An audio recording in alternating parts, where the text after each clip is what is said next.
ibadah Jumat Agung. Dan di dalam ibadah Jumat Agung ini kita mengingat adanya satu perjalanan. Dan di dalam perjalanan ini kita mengingat ada jalan salib yang disediakan oleh Tuhan. Terkait dengan tema ini saya mengajak kita untuk membaca satu bagian dari kitab suci yang terambil dari Yohanes 14 ayat 5 hingga ayat yang ke-7.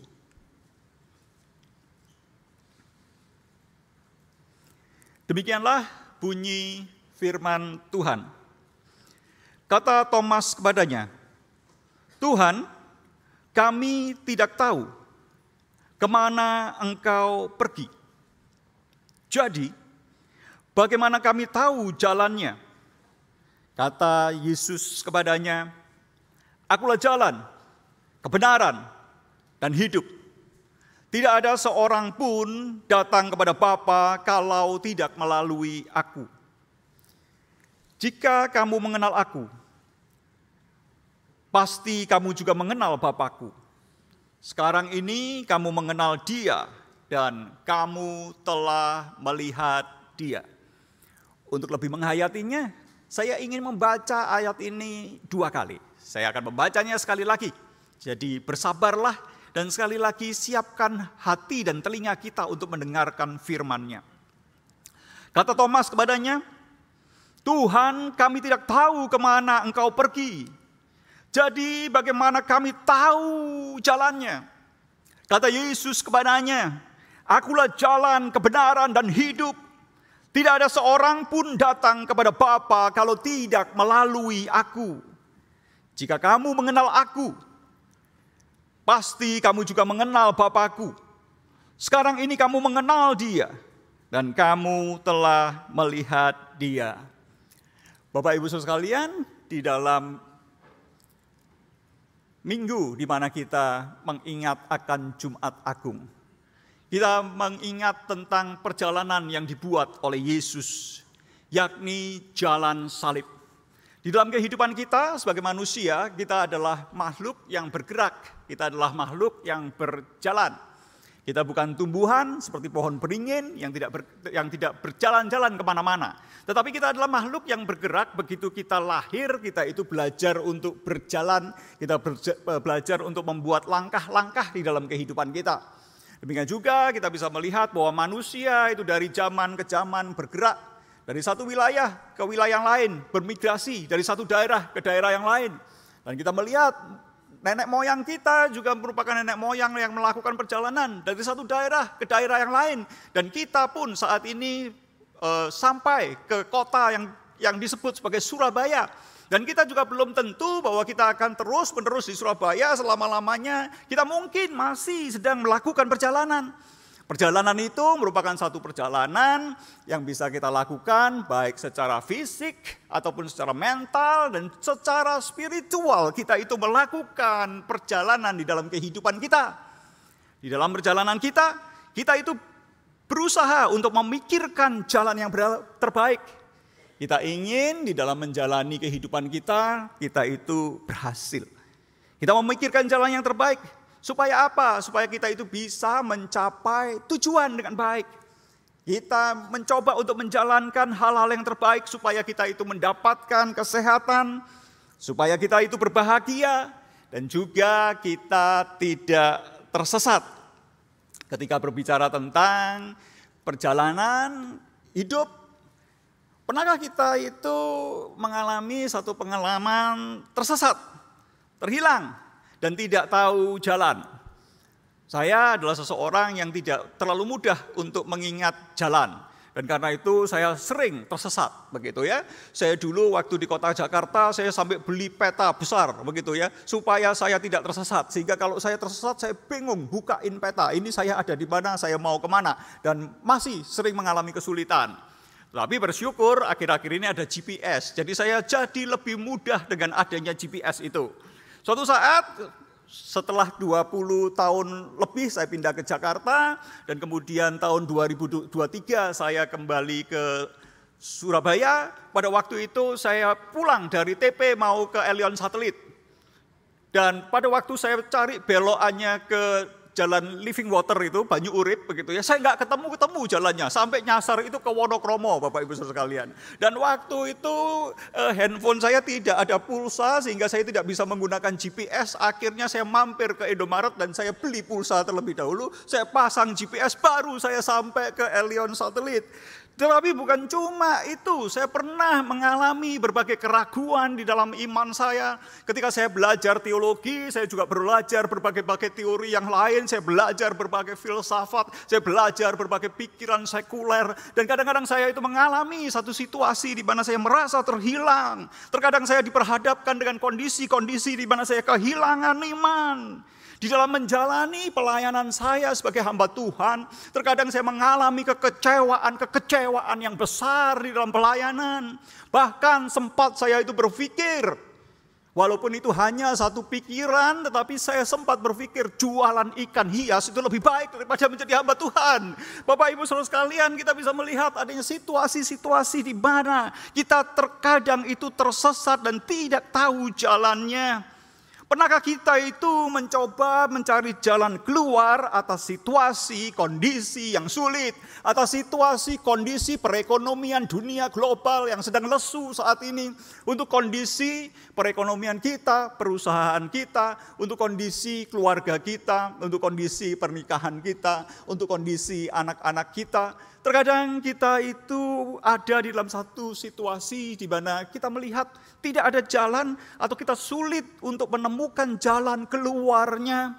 Dan terkadang kita itu terjebak di dalam berbagai perasaan berkecamuk, perasaan di mana kita merasa bahwa persoalan-persoalan kita itu tidak terjawab. Dan kita berada di dalam situasi tanpa jalan keluar.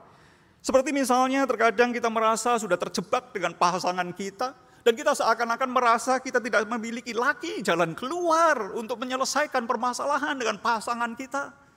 Itu hanya salah satu contoh, tetapi masih ada banyak contoh-contoh yang lain, di mana mungkin kita itu tersesat, tidak tahu jalannya. Di tengah segala kebingungan dan segala ketakutan yang dihadapi oleh para murid, Yesus itu memberikan satu kepastian yang terbesar.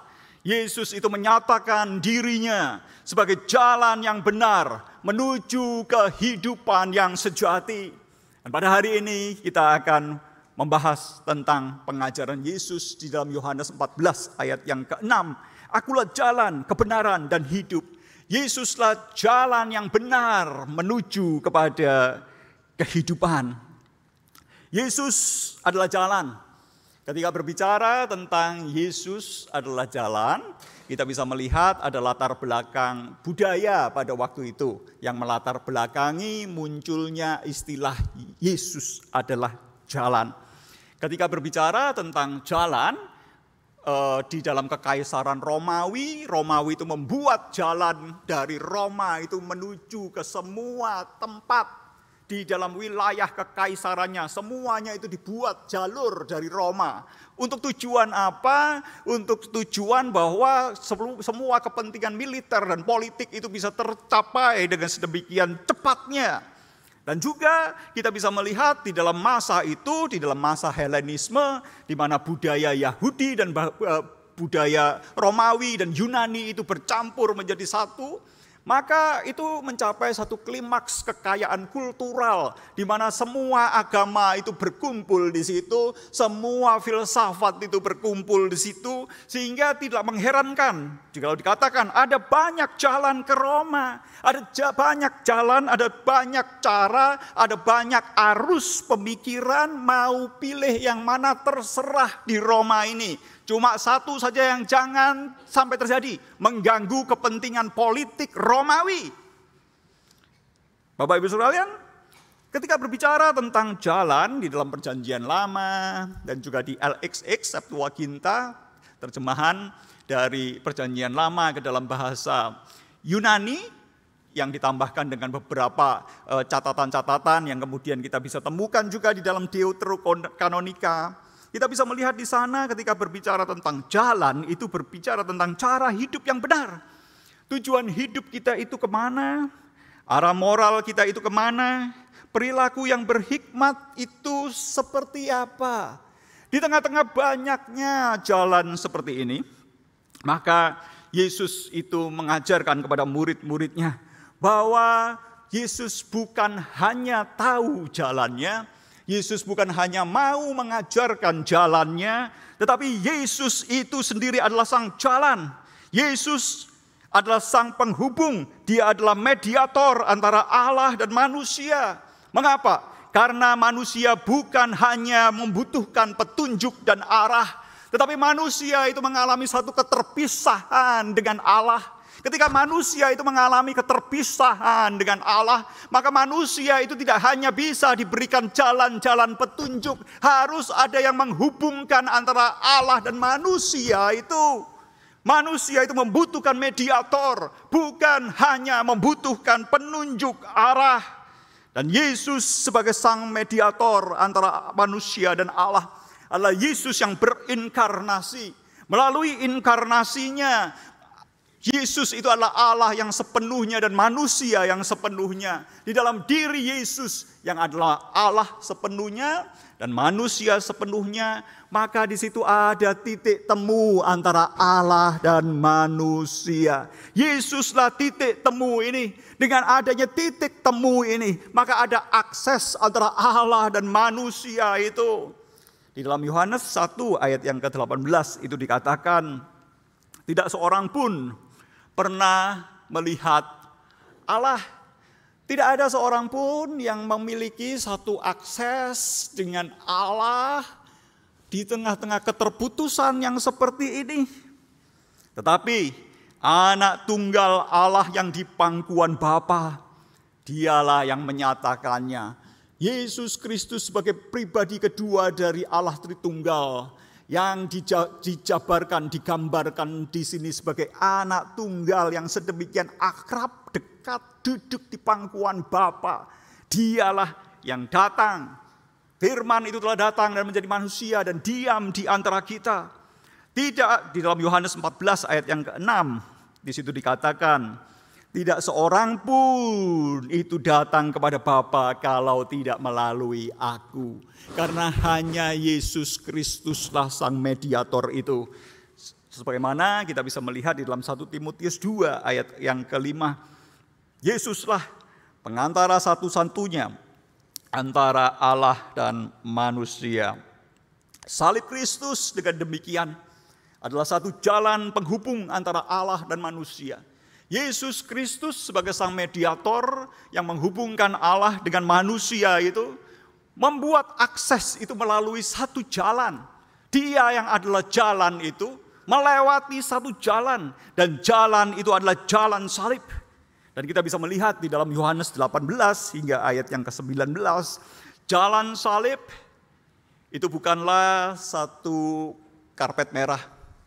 Bukan jalur emas, tetapi itu adalah jatuh jalur penderitaan. Jalan yang penuh dengan penderitaan. Jalan yang melaluinya Yesus itu membuka jalan bagi manusia untuk datang kepada Allah. Sama seperti di dalam momen Paskah orang Yahudi. Musa itu membawa bangsa Israel dan membuat jalan dengan membuka laut merah, laut Teberau itu. Dan dengan jalan itu, maka umat Allah itu masuk kembali ke dalam rencana Allah. Umat Allah itu melakukan satu perjalanan yang baru, perjalanan menuju kehidupan. Demikian pula Yesus Kristus di atas kayu salib itu membuka jalan yang selama ini terputus antara Allah dan manusia. Melalui kematiannya di atas kayu salib, Yesus mendamaikan antara Allah dan manusia. Salib Kristus adalah jalan penghubung antara Allah dan manusia. Bapak, Ibu, saudara sekalian, ketika berbicara tentang jalan, marilah kita sejenak memikirkan, apakah kita selama ini mengenal jalan yang sudah disediakan oleh Allah bagi kita? Apakah di dalam perjalanan kehidupan kita mencari jalan, apakah kita mengerti jalannya? Dan pada hari ini kita mendengar apa yang dikatakan oleh Yesus. Akulah jalan, dialah jalan untuk menuju kepada Allah. Dialah jalan yang benar untuk menuju pada kehidupan. Apakah kita sedang berusaha untuk membuat jalan-jalan kita sendiri, dengan kemampuan kita sendiri, dengan cara berpikir kita sendiri, dengan pikiran dunia ini, dan kita mencari jalan? Bapak Ibu Saudara sekalian, di tengah-tengah dunia yang semakin dibanjiri oleh informasi, terkadang kita bukan semakin mengerti jalan, tetapi semakin kita itu kehilangan jalan. Semakin kita mendapat banyak informasi, semakin kita itu bingung jalan yang benar itu mana, informasi yang benar itu mana. Dan di tengah-tengah situasi yang seperti ini, Yesus mendeklarasikan kepada kita, aku adalah jalan, aku adalah kebenaran. Yesus adalah kebenaran. Yesus adalah jalan yang benar. Yesus adalah inkarnasi dari kebenaran itu sendiri. Ia menyingkapkan kebenaran Allah.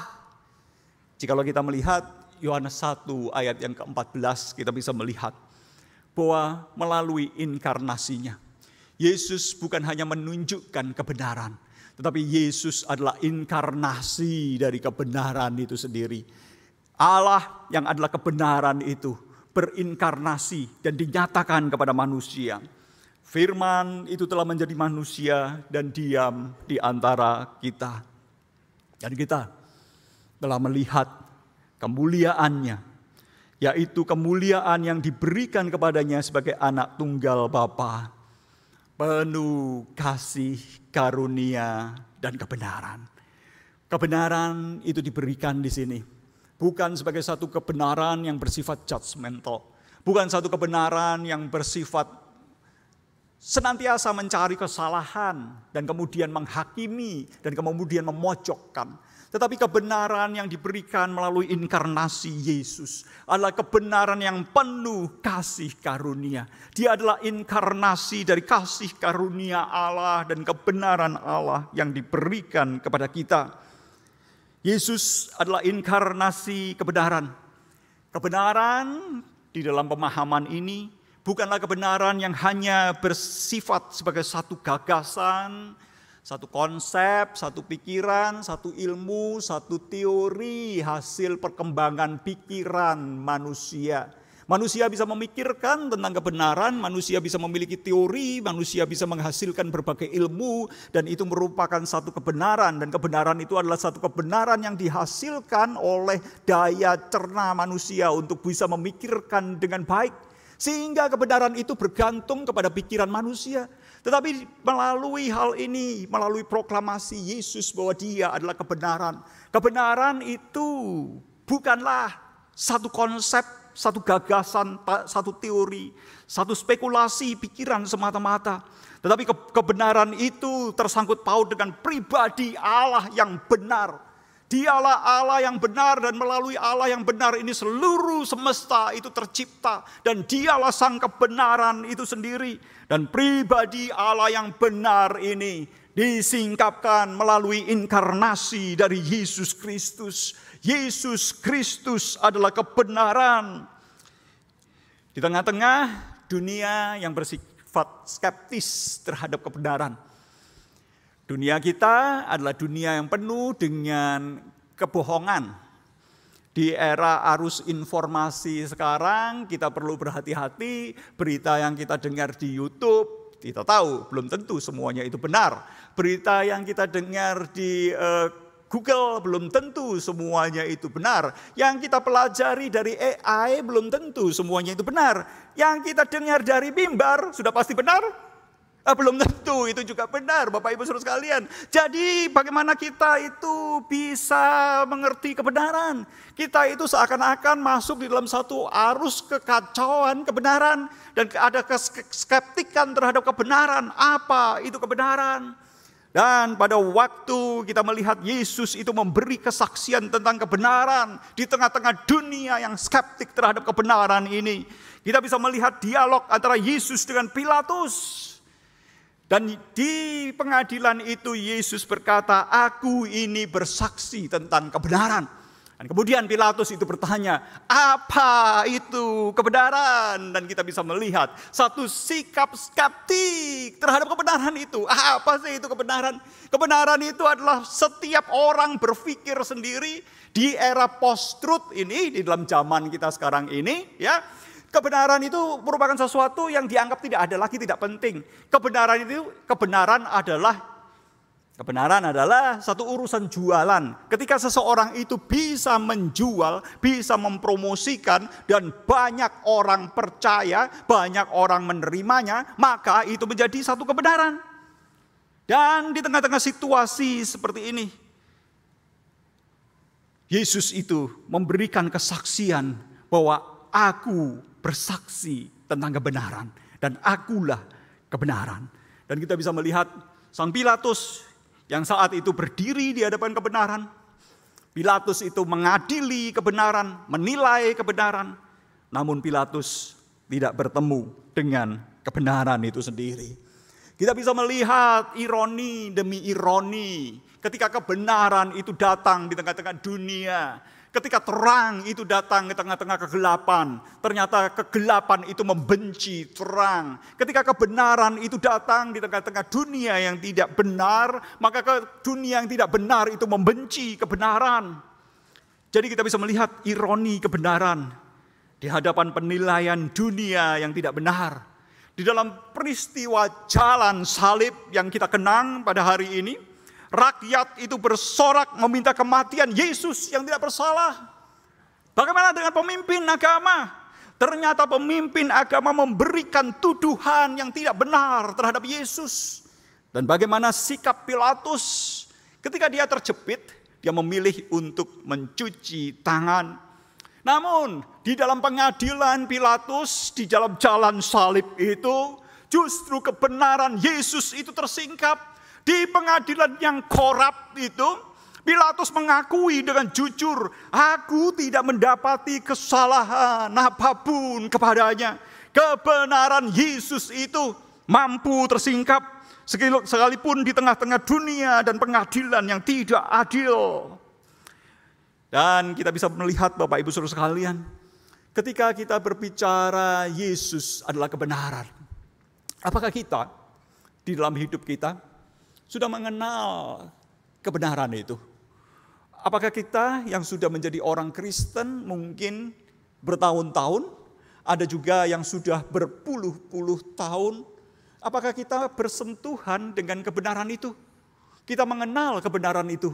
Kebenaran itu mentransformasikan kehidupan kita, mengubahkan kehidupan kita, mengubahkan cara kita berpikir, sehingga kita tidak lagi berpikir sesuai dengan cara pikir dunia ini, tetapi terus-menerus diperbaharui dengan pikiran yang sesuai dengan pikiran Kristus.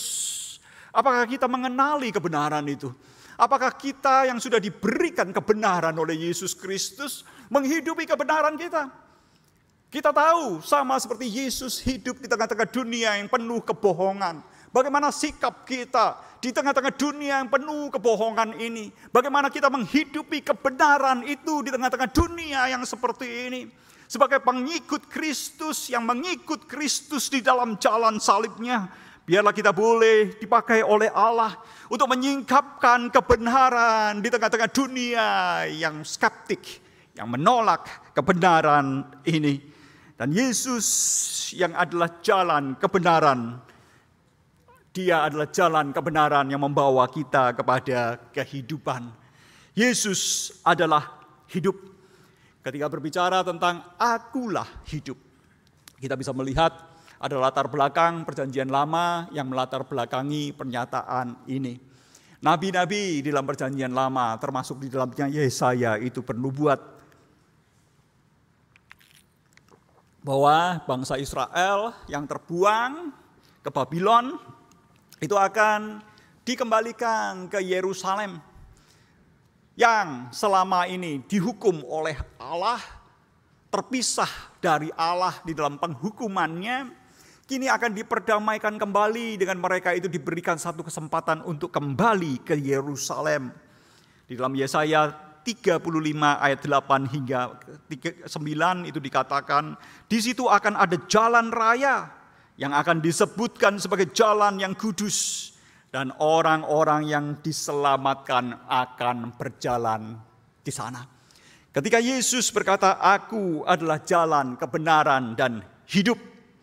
Yesus Kristus adalah jalan yang memberikan keselamatan. Jalan yang melaluinya orang-orang yang diselamatkan akan berjalan di situ. Dan jalan yang dilewati oleh Yesus untuk mewujudkan dan menggenapkannya adalah jalan apa? Jalan karpet merah, jalan emas, atau jalan salib? Yang mana? Jalan salib. Melalui jalan salibnya, Yesus menyatakan dirinya, "Akulah jalan yang benar menuju kepada kehidupan." Yesus adalah hidup. Dialah sumber kehidupan yang berlimpah dan kekal. Yesus berkata di dalam Yohanes 10 ayat yang ke-10, "Aku datang supaya mereka mempunyai hidup dan mempunyainya di dalam segala kelimpahan." Yesus datang memberikan dirinya. Yesus datang berinkarnasi. Yesus datang memasuki jalan salib. Untuk apa? Untuk memberikan jalan yang benar menuju kepada kehidupan. Di dalam Yohanes 10 ayat yang ke-11 Yesus berkata, "Akulah pintu, siapa yang masuk melalui aku, ia akan diselamatkan." Di dalam Yohanes 11 ayat 25 Yesus berkata, "Akulah kebangkitan dan hidup. Barang siapa percaya kepadaku, ia akan hidup walaupun ia sudah mati." Adakah di antara kita yang pada saat mendengarkan khotbah ini, selama ini mungkin sudah menjadi orang Kristen, sejak lahir kita dibawa oleh orang tua kita ke gereja, dan bahkan mungkin setiap minggu kita tidak pernah absen dari gereja. Tetapi adakah di antara kita yang belum mengenal jalan kehidupan ini? Adakah di antara kita yang belum menerima Yesus Kristus sebagai Tuhan dan Juru Selamat pribadi kita di dalam kehidupan kita? Adakah kita itu memiliki satu kepekaan akan kesaksian Yesus yang berkata, "Akulah jalan, kebenaran, dan hidup"? Jikalau ada di antara kita yang pada hari ini, pada saat mendengar khotbah ini, belum pernah mengenal kehidupan itu, ambillah waktu sejenak. Ambillah waktu sejenak untuk benar-benar menyadari panggilan dan undangan Yesus Kristus untuk memberikan kehidupan kepada kita melalui jalan salibnya. "Akulah pintu. Siapa yang masuk melalui aku, ia akan mengalami satu keselamatan. Akulah kebangkitan dan hidup. Barang siapa percaya kepadaku, ia akan hidup walaupun ia sudah mati." Dan sang sumber kehidupan itu mati tergantung di atas kayu salib. Untuk apa? Untuk memberikan kehidupannya itu kepada kita. Ia memberikan kehidupan kepada kita justru melalui kematiannya. Dan kita bisa melihat di dalam Yohanes 19 ayat yang ke-34, seorang prajurit itu menusuk lambung Yesus, dan dari lambung itu keluar air dan darah. Dan saat itu prajurit itu sudah menyimpulkan bahwa ini adalah Yesus yang sudah mati. Dan Yesus juga sebelumnya itu berseru, "Sudah selesai, sudah genap." Jalan salib sudah dilewatinya dengan tuntas. Jalan yang dibukanya, kebenaran yang diberikannya, dan hidup yang disediakannya bagi kita sudah tuntas dikerjakannya di atas kayu salib itu. Dia sudah tuntas menjalani jalan salib, dan dia sudah tuntas mengerjakan karya keselamatan di dalam salib Yesus Kristus itu. Melalui kematiannya, kehidupan itu mengalir di dalam kehidupan kita. Sebentar, ibadah Jumat Agung ini akan diikuti dengan satu perjamuan kudus. Satu sakramen yang disediakan oleh Tuhan. Untuk kita itu sekali lagi dibawa mendekat kepada Kristus. Untuk sekali lagi kita itu dibawa untuk mengingat peristiwa salib yang diberikan oleh Yesus Kristus. untuk sekali lagi mengalami dan menerima tubuh dan darahnya yang diberikan untuk pengampunan dosa-dosa kita. Karena melalui kematiannya di atas kayu salib, kehidupan itu mengalir di dalam kehidupan kita. Sekali lagi saya ingin menekankan dan mengajak saudara untuk merenungkan dengan sungguh-sungguh. Apakah kita sudah menerima kehidupan yang disediakan oleh Kristus di atas kayu salib itu bagi kita? Jangan kita melewatkan kesempatan kita, jangan kita melewatkan kehidupan kita di tengah-tengah kebingungan kita dengan jalan mana yang kita pilih. Janganlah kita membiarkan kehidupan kita tanpa arah, kita mengerti apakah kebenaran itu. Tetapi pada pagi hari ini dengarkanlah pernyataan Yesus, akulah jalan, akulah kebenaran, akulah hidup. Apakah kita sudah mengikuti kehidupan yang diberikan olehnya? Apakah kita sudah menerima kehidupan yang sudah diberikan melalui kematiannya? Melalui kematiannya, kehidupan mengalir di dalam kehidupan kita. Satu pesan atas perenungan Jumat Agung ini bagi kita. Jalan yang benar menuju kehidupan itu sudah dibuka bagi kita. Dan itu dibuka melalui jalan salib yang sudah dilewati oleh Yesus. Dan Yesus itu memanggil kita para muridnya untuk memasukinya dan menjalaninya. Bapak Ibu Saudara sekalian, tadi kita melihat ada dua skit, dua tayangan. Yang pertama adalah tayangan yang dilatar belakangi oleh peristiwa Petrus, penyangkalan Petrus. Petrus 3 kali itu membuat komitmen kepada Yesus, bahwa dia akan mengikut Yesus. Bahkan ketika para murid yang lain itu meninggalkan Yesus, tetapi dia tidak akan pernah meninggalkan Yesus. Bahkan Petrus pernah membuat satu komitmen bahwa dia akan mati demi Kristus. Tetapi kita bisa melihat kisah selanjutnya.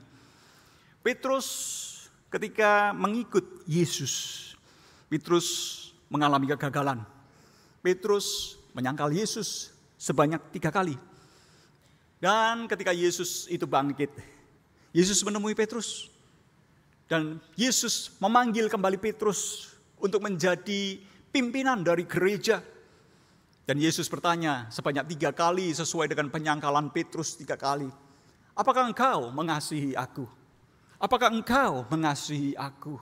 Apakah engkau mengasihi aku? Dan ketika Petrus menjawab, ya Tuhan, aku mengasihi engkau. Maka Yesus memberikan 3 panggilan, 3 perintah kepada Petrus, 3 rededikasi bagi Petrus. Gembalakanlah domba-dombaku, gembalakanlah domba-dombaku, gembalakanlah domba-dombaku. Dan klimaks dari kisah ini adalah ikutlah aku. Dan skit yang kita lihat tadi, tayangan pertama tadi, merupakan satu tayangan yang memberikan satu gambaran bahwa kita itu dipanggil. Kita dipanggil untuk mengikut Yesus. Tetapi dalam perjalanan kita mengikut Yesus adalah perjalanan yang tidak mudah. Perjalanan mengikut Yesus adalah perjalanan yang penuh dengan tantangan. Dalam minggu Prapaskah ini kita bisa melihat bahwa lilin itu satu persatu dimatikan. Dan kita melihat bahwa langkah Yesus Kristus menuju kepada kayu salib itu semakin hari semakin mendekat. Dan pada minggu Jumat Agung ini lilin putih itu pun dimatikan. Sebagai satu simbol bahwa Kristus itu mati di dalam jalan salib, memberikan nyawanya bagi kita untuk penebusan dosa-dosa kita. Memberikan jalan kebenaran yang membawa kita kepada kehidupan. Tetapi pada hari ini kita melihat satu skit lagi Bapak Ibu Saudara sekalian yang penuh dengan ketegangan. Ketika lilin itu dimatikan ternyata nggak mati-mati Bapak Ibu Saudara sekalian. Karena alat yang mematikannya di sini. Dan kita bisa melihat bahwa melalui ketika lilin itu tidak mati-mati, di sana kita bisa melihat adanya satu ketegangan. Ketegangan antara hidup dan mati, begitu ya. Kalau langsung mati pet itu lebih gampang begitu. Tetapi ketika ditiup terus tidak mati-mati, kita bisa melihat begitu ya. Kita bisa melihat satu adegan di mana iblis itu berusaha terus untuk mematikan dan tertawa-tawa. Enggak mati-mati, kita matiin lagi, enggak mati-mati, kita matikan lagi, begitu kan ya. Dan kita bisa melihat adanya satu tayangan yang seperti itu.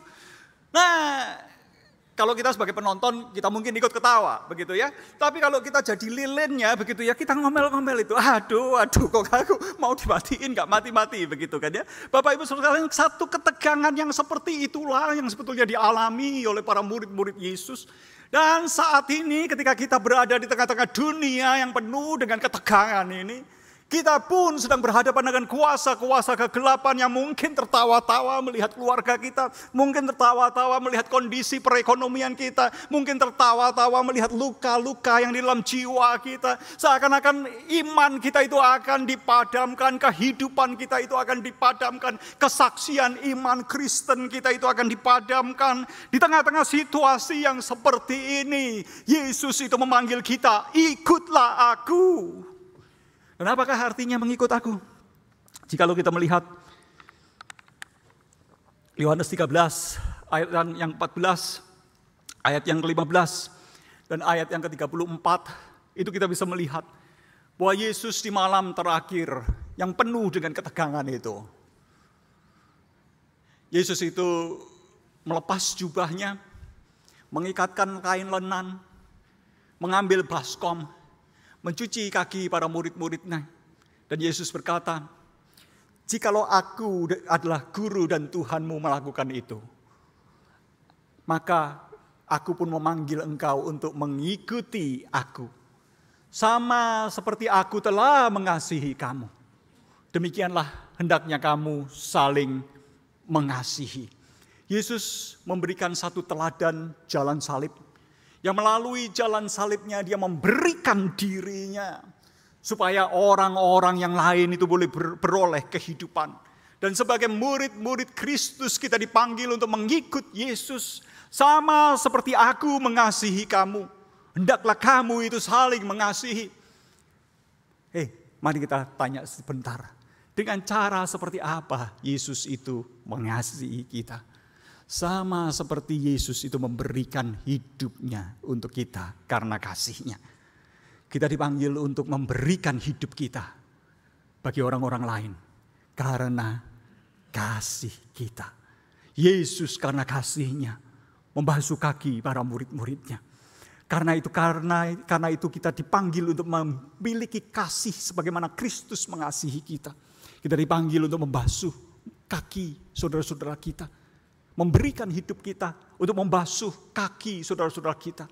Yesus itu memberikan dirinya bahkan mati di atas kayu salib untuk mengasihi kita. Dan kita pun dipanggil untuk memberikan totalitas hidup kita untuk orang-orang lain. Supaya orang-orang lain itu beroleh satu kehidupan. Sama seperti aku mengasihi kamu. Hendaklah kamu mengasihi aku. Ikutlah aku. Ikut kemana? Jalan-jalan ke mall? Habis Jumat Agung kita cari mall yang buka dan kita makan-makan. Ayo kita ikut kumpul-kumpul. Bukan. Ikutlah aku. Ikutlah aku di dalam jalan salib. Ikutlah aku membawa diri untuk menyediakan diri kita bagi orang-orang lain. Sehingga orang-orang lain itu beroleh kehidupan. Sebagai satu refleksi. Tadi di bagian awal di skit itu ada satu lagu, Were You There? Hadir kau waktu Tuhan disalib. Petrus pada waktu Yesus itu disalib, dia tidak ada di sana. Murid-murid yang lain pada waktu Yesus itu disalib, mereka tidak ada di sana. Mereka lari. Hanya satu murid yang dikasihi, Rasul Yohanes. Dan juga wanita-wanita termasuk Maria, ibu Yesus, ada di salib Yesus. Were you there? Apakah engkau di sana pada waktu Yesus itu disalib? Mari kita membayangkan jikalau kita ada di dalam situasi seperti itu. Akankah kita itu lari seperti murid-murid yang lain? Ataukah kita itu berada di bawah kaki salib Yesus? Were you there? Apakah kita itu ada di sana? Dengan mudah kita itu akan mengatakan, aku itu akan ada di sana. Sama seperti Petrus. Tetapi pada kenyataannya, menghadapi dunia yang penuh kebohongan, menghadapi dunia yang penuh kegelapan dan kesesatan, menghadapi dunia yang mematikan ini, seringkali kita diperhadapkan dengan situasi yang tidak mudah untuk mengikut Yesus. Apakah kita ada di sana? Tadi di dalam lagu pujian sebelum kita memasuki firman Tuhan, kita menyanyikan satu lagu, mengikut Yesus adalah kerinduan hatiku. Mengikut Yesus adalah keputusanku. Benarkah kita adalah murid-murid Kristus? Ataukah kita murid-murid gadungan dari Kristus? Jikalau kita murid-murid Kristus, kita akan mendengar panggilan Kristus. Ikutlah aku. Ikutlah aku untuk memasuki jalan pengorbanan, jalan pemberian diri, untuk membawa keselamatan, membawa kehidupan bagi orang-orang lain, bagi manusia, bagi orang-orang di sekitar kita, untuk mengalami keselamatan di dalam Yesus Kristus. Hadir kau pada waktu Tuhan disalib. Mengikut Yesus adalah keinginan hatiku. Biarlah semua lagu-lagu yang kita nyanyikan pada hari ini, yang kita dengar pada hari ini, menjadi satu bahan perenungan Jumat Agung kita. Bapak Ibu Saudara sekalian, berbicara tentang memberikan diri supaya kita itu boleh memberikan kehidupan bagi orang-orang lain.